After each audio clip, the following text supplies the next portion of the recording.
प्रश्नोत्तरी। गुरुवर नमोस्तु। मंदिरों में चवर कैसे और किस दिशा में लगाने चाहिए? जैसी व्यवस्था हो, वो तो व्यवस्थाओं को देख करके ऐसा नहीं, जहाँ जिसकी व्यवस्था अनुकूलता बनती है। यहाँ वेदी की लंबाई बहुत काफ़ी है और वहाँ चौकोर वेदी है, तो हर वेदी की हर डिजाइन को अलग अलग, एक ही स्थान पर एक ही इसकी नकल मत करो। यहाँ वेदी का 51 मूर्तियाँ बैठी हैं, एक लंबी चौड़ी वेदी है और उसको उस ढंग से व्यवस्थित किया गया है। तो वहाँ जिस ढंग की सेटिंग लगे लगा करके देखिए, सुंदर जितना अच्छा लगे वैसा करिए। गुरुवर नमोस्तु। अक्सर हम भावना भाते हैं कि यदि हमारा कोई काम हो जाएगा तो हम भगवान की शांति धारा करेंगे, चवर या छत्र चढ़ाएंगे। क्या इसी तरह की भावनाओं में दोष लगता है?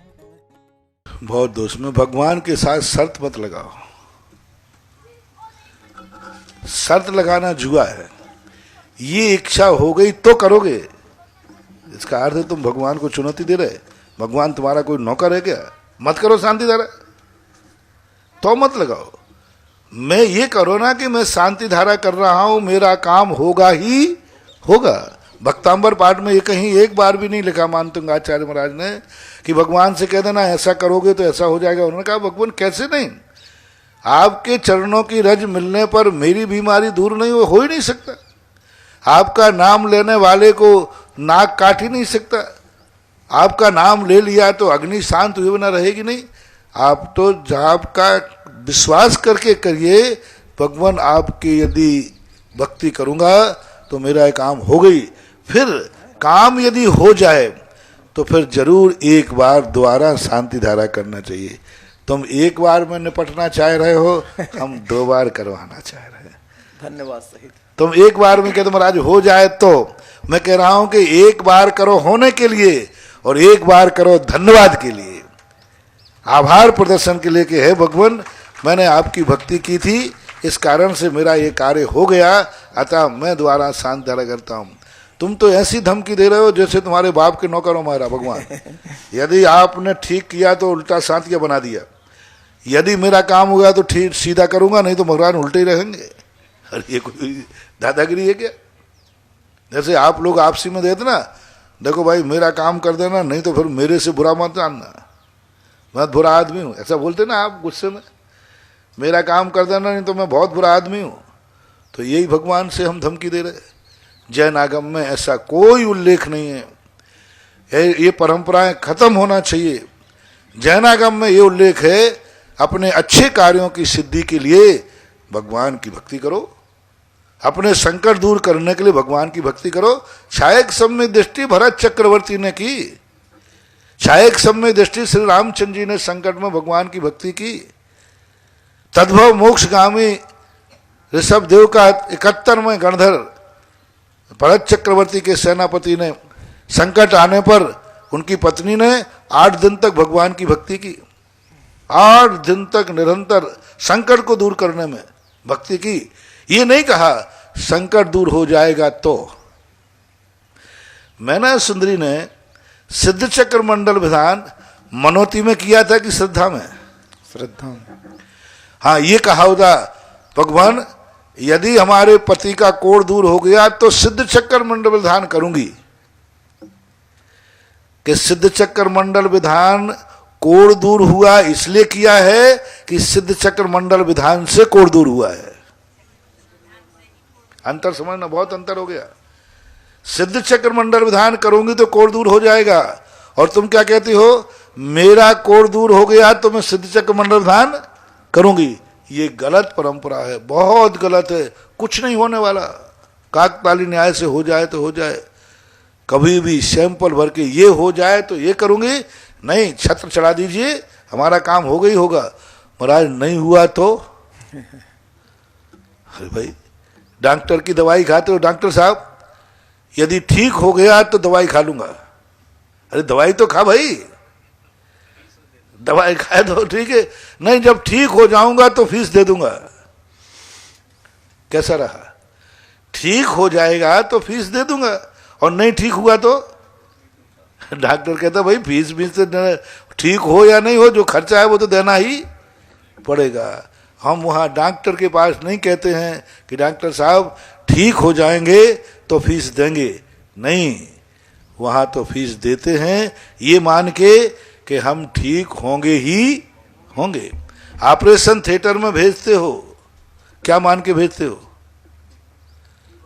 कि मरीज ठीक होगा ही होगा, फिर भी एक दो टेबल पे चले जाते हैं कि नहीं चले जाते। इसी प्रकार धर्म कार्य में सोचना चाहिए मेरा कार्य होगा ही होगा। अब कभी कुछ कदाचित ऐसी स्थिति हो जाती कि नहीं भी होता, क्योंकि हमारा उपादान खोटा था, नहीं हो पाया, लेकिन फीस तो तुम्हें पहले ही देना पड़ेगी। इसलिए मनौतियां करना ये ठीक नहीं है, इससे आपको दोष है, मिथ्यात्व का दोष आएगा, और ऐसी स्थिति करने पर आप भगवान से सौदागरी कर रहे हैं, ये ज्यादा समय तक फलने वाला नहीं है। गुरुवर नमोस्तु। पुण्य पाप से ऊपर उठने के लिए क्या करना चाहिए? ग्रस्त अवस्था में व्यक्ति पुण्य पाप से ऊपर नहीं उठ सकता।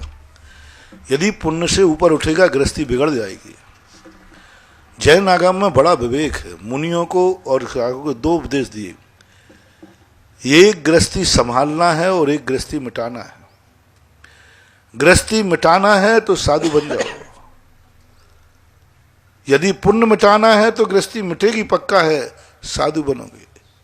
और गृहस्थी मिटाना और गृहस्थी संभालना, तुम्हें गृहस्थी संभालना है तो आप पाप से ऊपर उठिए, पुण्य से नहीं, क्योंकि बिना पुण्य के गृहस्थी में धर्म नहीं कर पाओगे। कैसे करोगे धर्म? पुण्य ही खत्म हो गया, घर का बच्चा बीमार पड़ा, कैसे मंदिर आओगे? स्वयं का शरीर बीमार पड़ा है, कैसे धर्म करोगे? तो गृहस्थ अवस्था के लिए जैन आगम में कहा, स्पष्ट रूप से कुंद भगवान ने कहा, गृहस्थ के पुण्य के कार्य चाहिए, इसलिए गृहस्थ को दान पूजा क्यों बताइए, मुनियों को नहीं बताइए। मुनियों को दान पूजा नहीं है, क्योंकि उनको गृहस्थी मिटाना है, तुम्हें गृहस्थी बनाना है, तो तुम्हें दान पूजा बताइए। इसलिए गृहस्थ को आचार्यों ने दान पूजा जो बताई है उनके लिए इसलिए बताई कि तुम्हारी गृहस्थी अच्छी चलती रहे। क्योंकि हमने ऐसे लोग देखे जो जिंदगी भर पुण्य और पाप की, पुण्य की निंदा करते रहे, पुण्य को हे मानते रहे, सोने की बेड़ी लोहे की बेड़ी, पुण्य पाप एक है, दोनों में कोई अंतर नहीं, और कभी उन्होंने पुण्य नहीं किया, उनको मरने का दिन भी नसीब नहीं हुआ। एक सज्जन मेरे परिचित में थे, वो जिंदगी भर यही कहते थे मेरे पुण्य पाप सब एक है महाराज, दोनों है। मैंने कहा भैया है, हम कहें तो अच्छा है, तुम मत कहो, ग्रस्त हो, परिवार को लेके चल रहे हो, दो पैसे मकान भी तुम्हें चाहिए, गाड़ी भी चाहिए, मैं तो पैदल यात्री हूँ, तुम्हें तो गाड़ी के लिए एक टिकट का पैसा चाहिए। मैं उनसे मजाक करता था, अरे भाई बाबा जी बन जाओ या तो पैदल चलो, कम से कम तुम्हें कुछ नहीं तो टिकट के लिए पैसा तो चाहिए है, पेट्रोल के लिए गाड़ी में पेट्रोल चाहिए है, परिवार है, कपड़े लत्ते 17 खर्चे हैं, कम से कम जिंदगी का खर्चा चल जाए, इतना पुण्य तो कमा लो तुम। जैसे गृहस्थ से कहा है कि भाई इतना व्यापार तो करके गृहस्थी का खर्चा चल जाए, और मुझे कुछ नहीं कहा, मेरे लिए खर्चा चलाने के कुछ नहीं कहा, तुम्हें कौन पूछने वाला है? मैं तो हार को उठूंगा 10 पड़ गा लेंगे, तुम्हारा क्या होगा, तुम्हें कौन पढ़ा? इतना तो पुण्य कर लो, कम से कम थाली में 2 रोटियां। पुण्य ज्ञानी सम्यक दृष्टि, अविरत सम्यक दृष्टि, पुण्य को मात अपनी जिंदगी की औषधि मानकर करता है। वो कहता है पुण्य है, लेकिन पुण्य करूंगा क्योंकि मैं गृहस्थी में हूं, ऐसा करना चाहिए। इसलिए गृहस्थ को पुण्य से ऊपर नहीं उठना है, पाप से ऊपर उठना है। साधु को पुण्य और पाप दोनों से ऊपर उठना चाहिए, शुद्ध में जाना चाहिए, यही आगम की परंपरा है। गुरुवर नमोस्तु। आदिनाथ भगवान के साथ 4000 राजाओं ने स्वामी भक्त होने के कारण दीक्षा ली थी, तो क्या उनका 7वां गुण स्थान बनेगा? नहीं, कदापि नहीं। उन 4000 मुनियों को इसलिए कह दिया जाता है कि जो भगवान ने किया वो उन्होंने कर लिया, वे तत्व दृष्टि जानते नहीं थे, उनका 7वां गुण स्थान भी नहीं, 6वां भी नहीं। वे 4000 साधु मिथ्या दृष्टि थे, मिथ्यात्व के साथ थे, वो तो भगवान के अनन्य भक्त थे। तो भगवान ने कपड़े उतारे, उन्होंने उतार दिए, भगवान ने केशलुंज की, उन्होंने के लिए, भगवान आहार को नहीं उठे, वो नहीं उठे। लेकिन अंत में जाकर के उनको भ्रष्ट हो गए, क्योंकि तत्व दृष्टि उनको पास नहीं थी, मिथ्या दृष्टि ही मानना चाहिए। गुरुवर नमोस्तु। धर्म द्रव्य और अधर्म द्रव्य किस प्रकार से इस जीव को चलने और रुकने में सहायक बनाते हैं? धर्म द्रव्य अधर्म द्रव्य आरूपी द्रव्य है।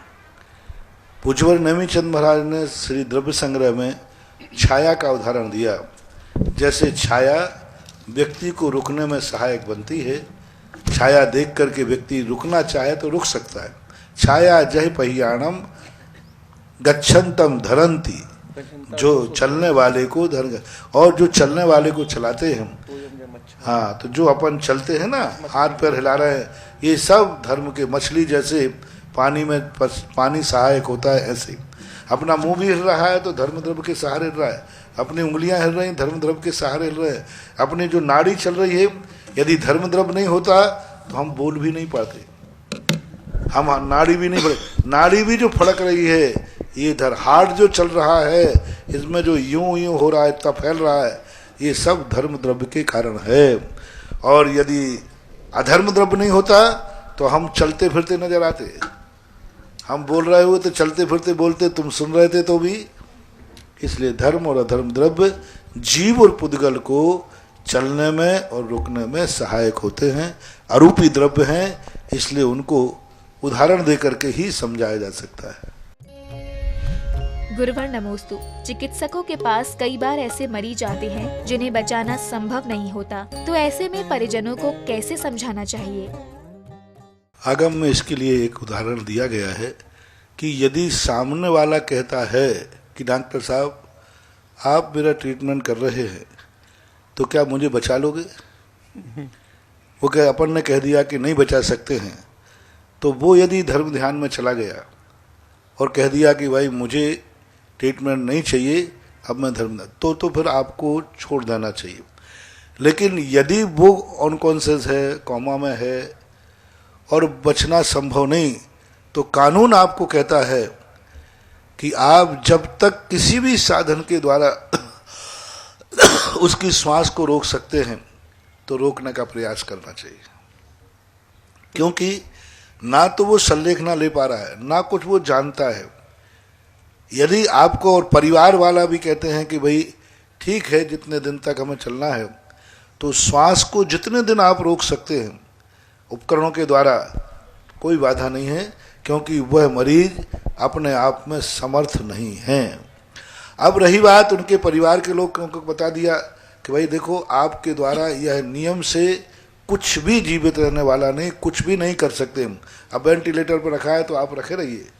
यदि परिवार वाले कहते हैं डॉक्टर साहब कैसा भी हो आपको तो इसको जीवित रखना है, जैसा भी जब तक चल रहा है आप चलाइए, तो फिर आपको चलाना ही आपका धर्म है, क्योंकि कानून भी यही बात कहता है। कानून कहता है कि जब तक उसकी श्वास आप किसी कृत्रिम साधनों से रोक सकते तो रोकिए, यदि आप हटाते हैं तो शायद कानून आपको गवाह नहीं देगा, कानून आपको साथ नहीं देगा। उस हटाने के लिए आपको परिवार की और व्यक्ति की सहमति की जरूरत है। वैसे हटा दिया तो आप कहें, कानून भी कह सकता है आपने क्यों हटाया, 2 दिन और जिंदा रह सकता था।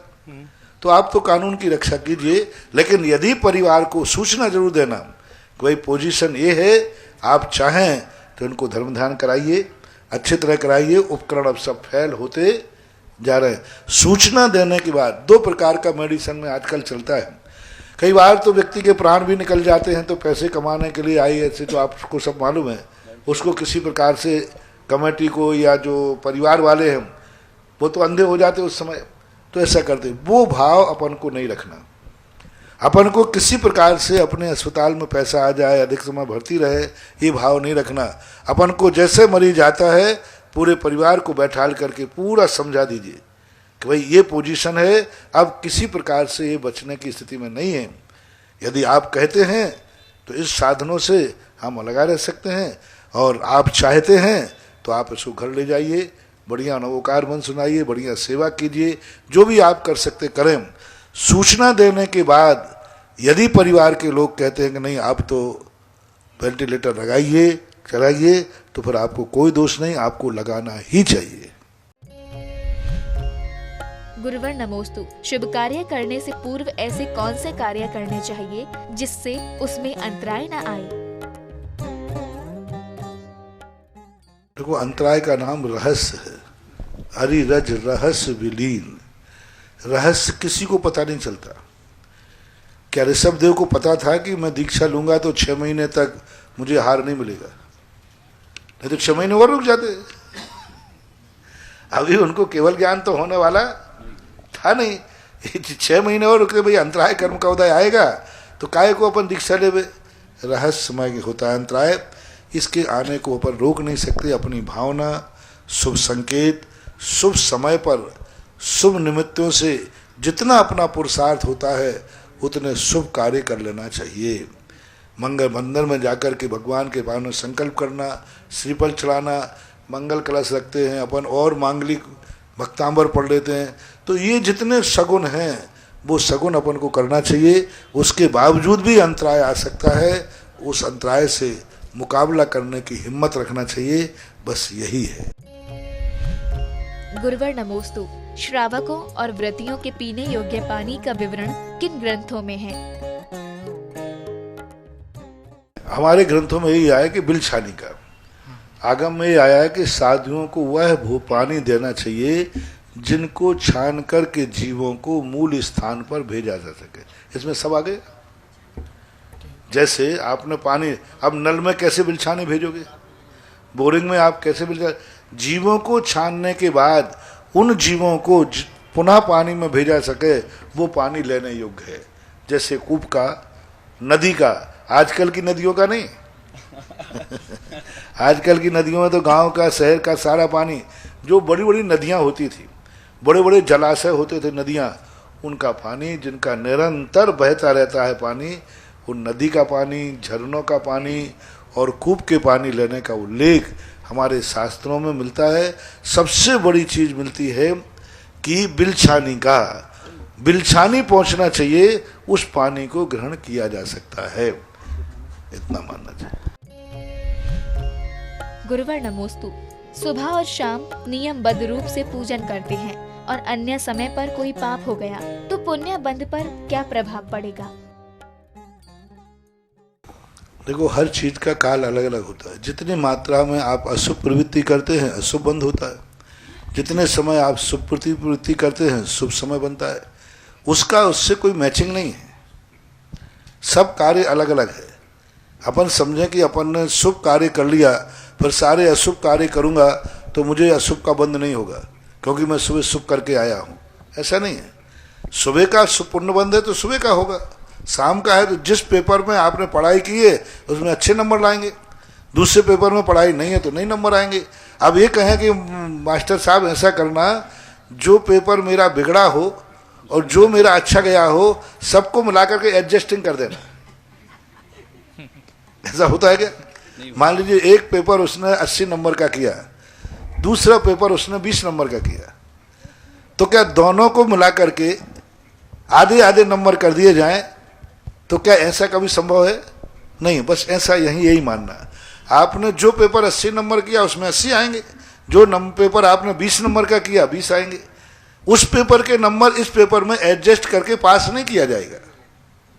ऐसे सुबह आपने पुण्य किया है, शुभ प्रवृत्ति किए, आपको शुभ पुण्य का बंध हुआ।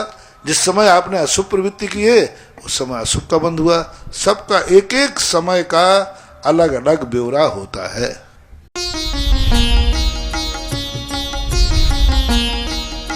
सुधा प्रश्नोत्तरी।